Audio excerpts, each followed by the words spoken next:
Hey guys, Justin and Carolyn here with a GameSpot breakdown. We're going to be talking about that Batman Arkham Knight trailer that just came out, and apparently it's a gameplay trailer that you saw quite a bit of not too long ago. Well, right. So when GDC rolled around recently, I went to a behind closed doors gameplay demo, and pretty much everything that's in this gameplay trailer is stuff that I saw in that demo. And so whether the moniker of this being a gameplay trailer is applicable or not, we can argue about that. But it does reveal a lot of the things that I saw at that demo. So, for instance, the trailer begins with Gotham being evacuated. This is in response to like a weapon of mass destruction level threat that Scarecrow has made.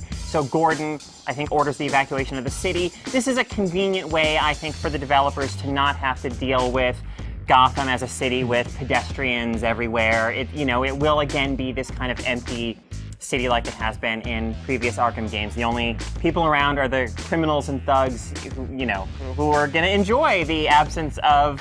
You're not going to have to worry about Batman going up and punching pedestrians in the face. You don't get to do that, unfortunately.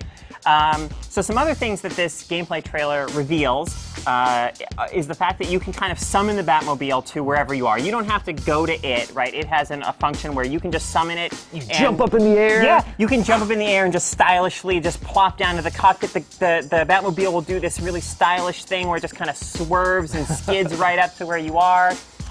And conversely, what the trailer also shows is that you can eject right out of the Batmobile and be immediately at like a gliding altitude. So you can just use that to reach, higher areas in the city.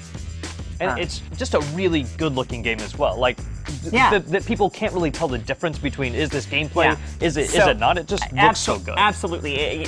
It was definitely stunning when I saw it. I mean, the imagery in the trailer does match up with my recollection of how the game looked when it was being played. The only caveat is that when I saw the demo, and of course it's still months out from release, there were definitely times when the game performance chugged a bit. So, whether it can maintain that level of detail and they can get it to perform the way they want it to, or it may be a case where before the final release we end up seeing the graphics get downgraded a little bit so the game can perform better. Who knows? And the game is called Arkham Knight, which I thought was referencing Batman himself. Yeah, but apparently that's a character in the game. Yes. So Rocksteady told me and the other members of the press that this is a new character that they have created in collaboration with DC specifically for this story.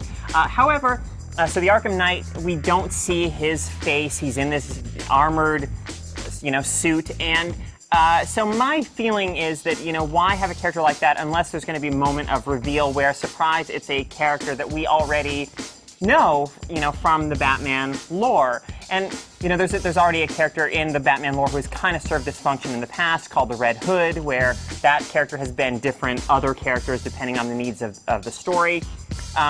Who's the Arkham Knight going to end up being? There's a part of me that really wants to say that because the Joker has loomed so large in the Arkham mythology up to this point, that it's going to end up being him. I don't know. The Arkham Knight's behavior doesn't seem characteristic of the insanity that we expect of the Joker, but there's at least going to be some big Joker connection there. That's what my heart is telling me. There's got to be some surprise character who's going to be someone who can take down Batman, because he's such an indomitable guy that someone's going to come up, point a gun in his face that we see in this trailer.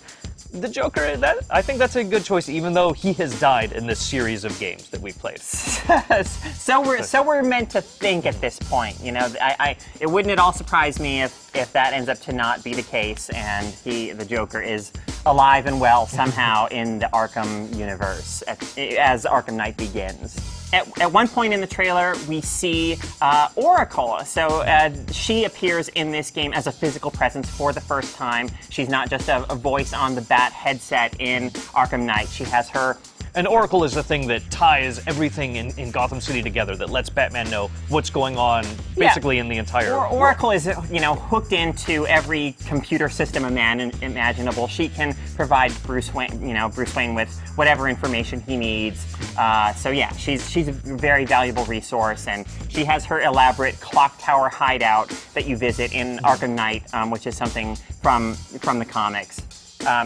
There's also a moment in the trailer where we see the Batmobile going up the side of a cylindrical underground tunnel. This is part of the Riddlers Challenges in Arkham Knight. The Riddlers Challenges now incorporate the Batmobile. They're these kinds of obstacle courses that seem to take place underground and have you having to drive the Batmobile really stylishly while also using its computer systems to manipulate the environment to bring platforms out and lower barricades and that sort of thing. So driving isn't just going to be a way to get from point A to point B. It's a part of the gameplay. It really is. That was definitely the standout feature of the gameplay demo that I saw. The Batmobile just looked really fun to drive. It looked like it had all of these awesome capabilities as far as, driving up the sides of walls and that sort of thing. So yeah, they're really pushing the Batmobile hard as the central mechanic of Arkham Knight.